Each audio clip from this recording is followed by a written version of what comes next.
ये चीज लोग जिंदगी में बहुत देर से सीखते हैं या फिर कभी सीखते ही नहीं, जो इस वीडियो में मैं आपको बताऊं। आपको लोगों के साथ घुलने मिलने के लिए खुद को बदलने की जरूरत नहीं है। मान लो अगर आप गाली नहीं देते और आपके दोस्त गाली दे रहे हैं, उन्हें आदत है, तो आपको उनके साथ रहने के लिए गाली सीखने की जरूरत नहीं है।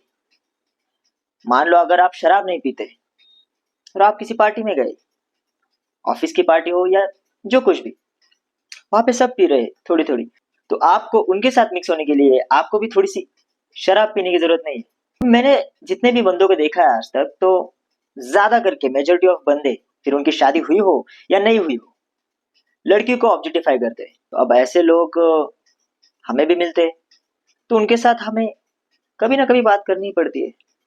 तो अगर वो लड़कियों को ऑब्जेक्टिफाई कर रहे हैं, तो उनके साथ अच्छा रैपो बनाने के लिए आपको भी ये लड़कियों को ऑब्जेक्टिफाई करने की जरूरत नहीं है।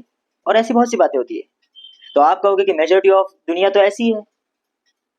तो अब ये आपके ऊपर निर्भर करता है कि आपको इस मेजोरिटी ऑफ दुनिया में आना है या वो टॉप 1% में आना है, जो कि इन सब फालतू चीजों के लिए उनके पास वक्त ही नहीं होता। वो अपना कैरेक्टर इतना पकड़ के चलते हैं कि वो आसानी से दुनिया से इन्फ्लुएंस नहीं होते। और हाँ, लॉ ऑफ अट्रैक्शन नाम की भी चीज होती है। जिस तरह के इंसान आप खुद होंगे, उसी तरह के लोग आप जिंदगी में अट्रैक्ट करोगे। अगर आप ये मेजोरिटी वाला माइंडसेट लेके चल रहे हो, तो आप मेजोरिटी में ही रह जाओगे। इतना याद रखना। और किसी के भी माँ बाप या घर वाले ये सब बुरी चीजें सिखाते नहीं है। लोग ऐसे ही सीखते हैं और ऐसे ही इन्फ्लुएंस होते हैं।